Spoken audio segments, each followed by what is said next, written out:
There's a difference between waiting in faith and staying stuck in fear. There's a difference between waiting on God and wasting time. Pause. Let that land. You see, many people today believe they're waiting on God for a relationship, a spouse, or a next step.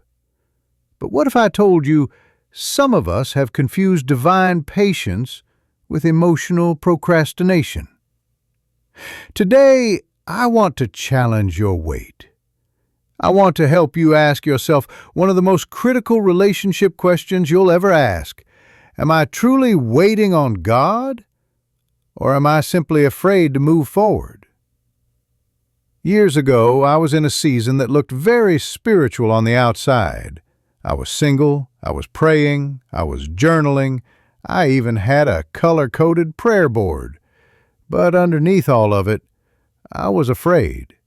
I was afraid of being vulnerable, afraid of getting it wrong, afraid that God wouldn't come through, or worse, that I would pick the wrong person and ruin everything. And so I waited. And I told people I was waiting on the Lord, but the truth was, I wasn't waiting on God. I was hiding behind Him. I had spiritualized my fear and called it faith. Can you relate? Let's define waiting on God biblically. Waiting in Scripture isn't passive. It's active trust. Isaiah 40 verse 31 says, "But they that wait upon the Lord shall renew their strength. They shall mount up with wings as eagles." That sounds like movement to me. David waited on God to become king, yes. But he was killing lions and bears, leading people, and writing psalms. Ruth waited, but she was gleaning in fields. Joseph waited, but he was running the prison with integrity. Waiting on God equals doing what God asked you to do, even when what you want hasn't arrived yet. Now, let's expose some of the biggest myths. Myth number 1. If I'm truly faithful, I'll never feel restless. False. Even Jesus was troubled in Gethsemane. Feeling frustrated doesn't make you faithless. Myth number 2. Waiting means doing nothing until God sends someone. No. Waiting means building, healing, and becoming. It's about becoming the person your future is praying to meet. Myth number 3. God's silence means stay still. Not always. Sometimes His silence is a test of your last instruction. Myth number 4. The longer I wait, the more perfect the person will be. No. But the longer you wait, well, the more prepared you'll be to recognize and sustain the right relationship when it comes. Here's the uncomfortable part. You might be wasting time if you keep entertaining someone God already told you to let go of.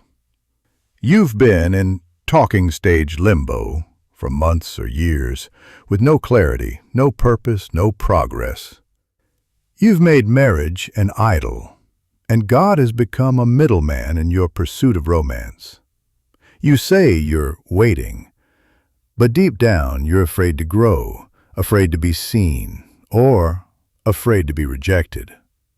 Don't confuse fear-based avoidance with faith-based obedience.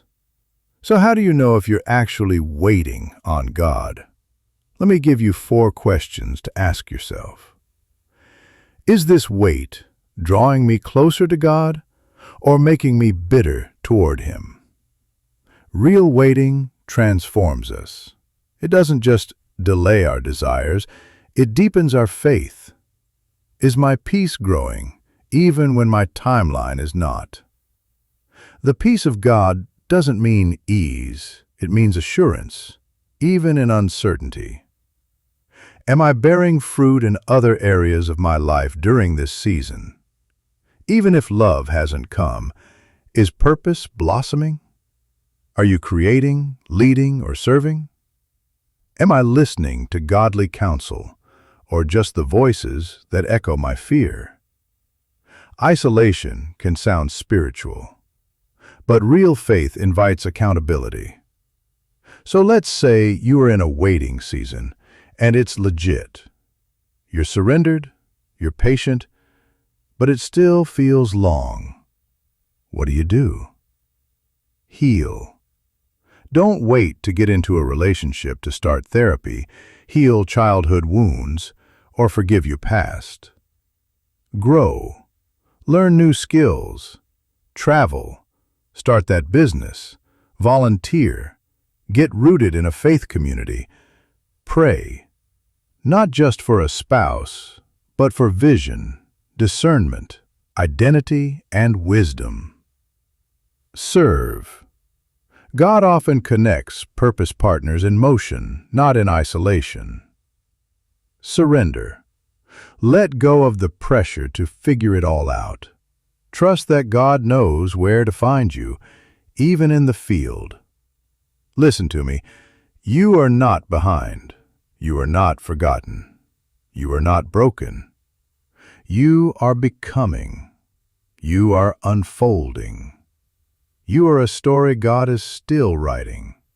And yes, the wait is hard, but wasted time is harder. Don't waste your life waiting passively. Wait boldly. Wait with faith. Wait in motion.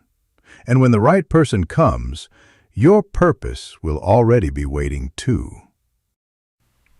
Here's my challenge for you this week.